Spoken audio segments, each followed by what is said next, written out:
Hi all, this is Allmighty and welcome to this video. And in this video we have a good one.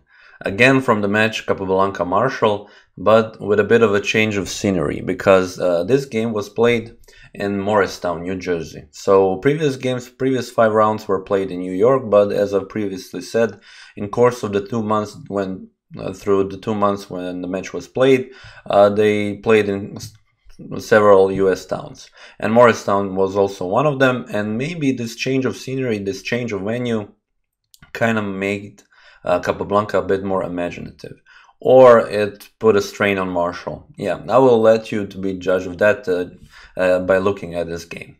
So this game is really one of the most famous games that Capablanca ever played. Even he said that this is one of the best games he ever played.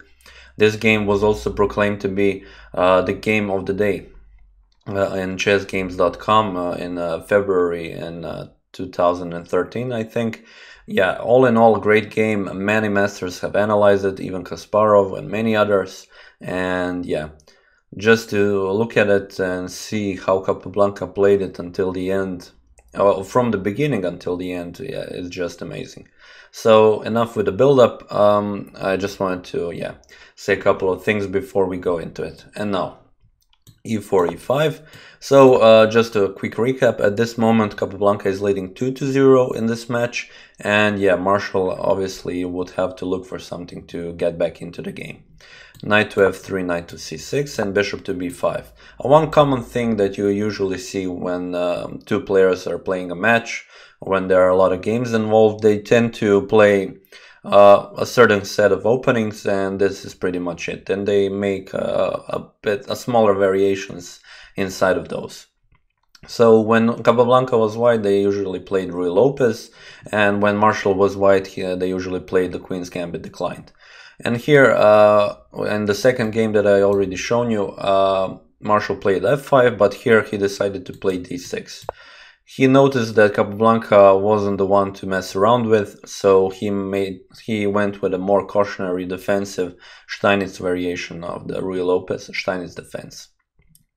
And this is a more drawish opening, so yeah, I guess Marshall was looking for his chances when he was white. So c3 here and bishop to g4. As you can see, a kind of a strange move, since this knight isn't any kind of a threat. So knight to e5 doesn't work, d6 is clearly covering it. This knight won't be like attacking anything anytime soon, and knight cannot jump to d4 to even press it even more. So a questionable move, but okay. And now we have a series of just opening moves which are normal for the Steinitz defense, d3, bishop to e7, knight b to d2, knight f6, both of the players castle, Capablanca rook to e1, and now h6. So we come to the first move that actually I would say a bit slow. The thing is, h6 doesn't really prevent anything, or does it do anything at the moment? It's a move for the future, essentially. If you want to play the king to h7 at some point, to maybe have a breeding path, you know. But maybe knight to d7 with playing f5 would be an idea for this opening, or playing even a6. Make this bishop decide, I don't know. Okay, you don't have a bishop on g5 to play h6, play a6. Will this bishop go to a4, or will it take? Make it white, essentially when you play, how I tend to play it, I want to make the other player think about something, not just play casual moves. So knight to f1 and knight to h7. So yeah, as you can see, there is a... Okay, so the plan crystallizes for Marshall. He wants to jump to g5 and put a pressure on f3, and maybe even exchange pieces here. But as we learned from the past, Capablanca is a bit too fast for him, and he plays knight to e3, attacking the bishop. Now black needs to make a decision. Will you capture on f3, or will you go back to h5? Marshall doesn't want to give the light square bishop, so he goes to h5 and g4. So a bit of a pattern in Capablanca games, as far as I have seen him. Now he played a lot of times g4 when the king was on g1. And isn't the best way to approach this sometimes. Okay, now it is clear that bishop has to go to g6, and you can safely play h3 and king to g2, and you are fine, and you are okay defending this square. So yeah, g4 should be good here, but again, a bit of a dangerous path he is taking. Knight to f5, and now h5 again. Now a lot of people have a problem with this move by Marshall. It is kind of proclaimed to be a beginning of the end in a way. Since if you think about it, why are you really playing h5 if your king is on g8? Why are you moving the pawns away from the defense? And clearly, after Capablanca just plays h3, if you take, h-file is wide open. I mean, it's open also for white and black, but it is clear that king to g2 and rook to h1 is much faster for white. So people, I mean, myself also, I really don't know why Marshall played this, and in the end he just gave Marshall a quick path to victory. Instead of that, he could have just played knight to g5, make a couple of exchanges and simplify the position. After that you can even capture on f5, but again you are removing pieces that Capablanca in the end will actually use to attack you. So yeah, after this h5 and all of these exchanges, white is already looking much better here. But now bishop to g5, now Marshall goes for some exchanges, knight takes, and king to g2. Doesn't maybe want to go for knight h3, knight f4, some ideas, and also yeah, move the king, put the king or rook on h1. d5, so when the side is open, as I've said previously, you try to attack in the center, and queen to e2. Moving the queen from the d file, so if there are exchanges on the e4 that Marshall doesn't exchange queens. You now want to use her queen to actually use it in the attack. Rook to e8, and rook to h1, continuing with the plan to victory. And now a rook to e6. So a bit of a trick from Marshall's side, as you can see. Let me just show you quickly. Bishop to g5, and queen is the only piece that actually can capture this bishop. But now after e takes on d5, it's kind of wondering why did Marshall blunder a rook on e6. The thing is, this pawn is attacking the rook and the piece, and when you have bishop takes on f5, pawn takes on e6, and Capablanca just won the exchange. Probably what Marshall was going to after bishop takes on g4, and if pawn takes on f7, like we check, king takes on f7, you play queen to e3, and now you have something like this. So this is checkmate. So it's a bit of a trap. The thing is, you don't want to take on f7 right away. You can play first queen to e3, and now this doesn't work because there is no checkmate from the rook.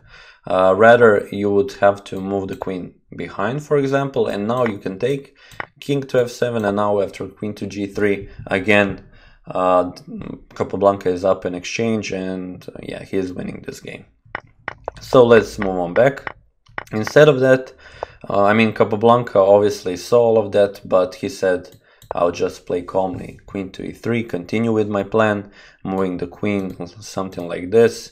And yeah, why think about such things when you have a clear path to victory? Now in this position, since rook came on e6, now this knight can come on e6, and he is pretty much forced to play f6. And now again Capablanca shows the genius that he is. Bishop to a4. Okay, maybe I'm using the term genius loosely here. I just want to emphasize how Capablanca played those natural chess moves in the position. Why bishop to a4? Seemingly a move that, I mean, you're still doing this, but the point is you wanna put it on b3. Here, the bishop is much more natural. He is on this great diagonal, attacking this pawn and this rook, and behind him a king. The king cannot go on this side because of the rook. He is just tightening the knot around Marshall's neck, around Marshall's king, and yeah, he is really, in his mind, it's really clear how to win this game. And okay, knight to e7. Of course, By the words of a great grandmasters, you don't want to take pieces. Now, if you're better, you just control the position. Bishop to b3 and c6. Marshall played this, so he will stabilize on d5, but okay. Bishop is still on this diagonal, and he is still making threats. Now it's time to move the queen. Queen to g3, with an idea to maybe put it here and attack on the h-file. a5, a move that kind of weakens the queen side, and it's easily stopped by a4. So the clear idea was to push a4, and then bishop maybe has to move to it has to move to c2, but of course, as we said, Capablanca wants to keep the bishop on this diagonal, he just plays a4. Okay, and now knight to f7. Yeah, moving the knight from this side clearly isn't doing anything here, so you want to defend on h8. Now bishop to e3, planning to play bishop to c5 and attack one defender. So the thing is, when in this position, when your pieces are almost, so all of them are developed, now it's time to attack the defenders of the king and go for the attack. b6, preventing c5, but essentially making these pawns weak. So Capablanca, while attacking on the king side, also making weaknesses on the queen side. Something you should really learn from. And now we have rook to h4, starting to, doubling up on the h-file, king to f8 running away, rook to h1, and now knight to g8. The thing is, he wants to put the knight here so that he defends, and also maybe remaneuver to h6.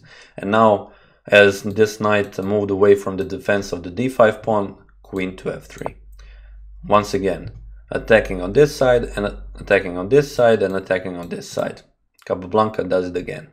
So what is the problem here? The thing is, you cannot defend on d5 because, I mean, you can put the knight back, but this is just silly because check with the rook, knight takes, rook takes, and now you can either bring the knight here, but after taking on d5, and after this bishop comes alive, yeah, black is just getting destroyed on this side. Other option is to play king f7, but then you just lose the queen. And okay, so that isn't an option, so to speak, so rather he was forced to take on f5, g takes on f5, and now rook can come on d6 to defend this pawn, because previously knight was here and he was defending that square. But now just queen to h5, continue on the attack with on the king side. Rook to a7, a move that will be a problem for Marshall later. He wants to defend on the 7th rank, but this is just how Capablanca uses black's pieces against him. Queen to g6, going for the g7 pawn after rook comes to h7, and black defends it with knight f to h6, and now the finishing moves, rook captures on h6. Here, yeah, it doesn't really matter what you play. If you take with the knight, for example, yeah, you have bishop takes, pawn takes, rook takes, and what can you do? If you move the queen, then this is just silly. This is checkmate quickly. A sensible move would be to play the rook to f7, so the king can escape on e7 behind the rook, but then you lose the queen. And yeah, you're after that losing the game. So here, instead of that, Marshall played g takes on h6, but again, bishop takes on h6, so as I said, this would end badly for Marshall, so he decided to play another move. He played king to e7, but now queen to g7, king to e8 only move. You now can take the knight, and now king to d7. It seems that you're running away with king to c8. But now you have queen to h7, and if king goes away, you have just taking off the rook.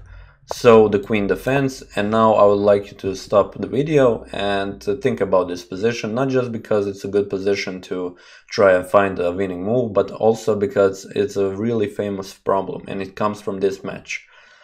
Here, white has a clear winning move, and yeah, pretty much okay, so for those of you who returned, bishop to f8 is a winning move. The queen cannot take the bishop because it's pinned from the queen, and the only sensible move here is to capture the queen, and after rook takes, king to e8, rook captures on a7. As I've said, this rook was kind of haunting after the game, Marshall.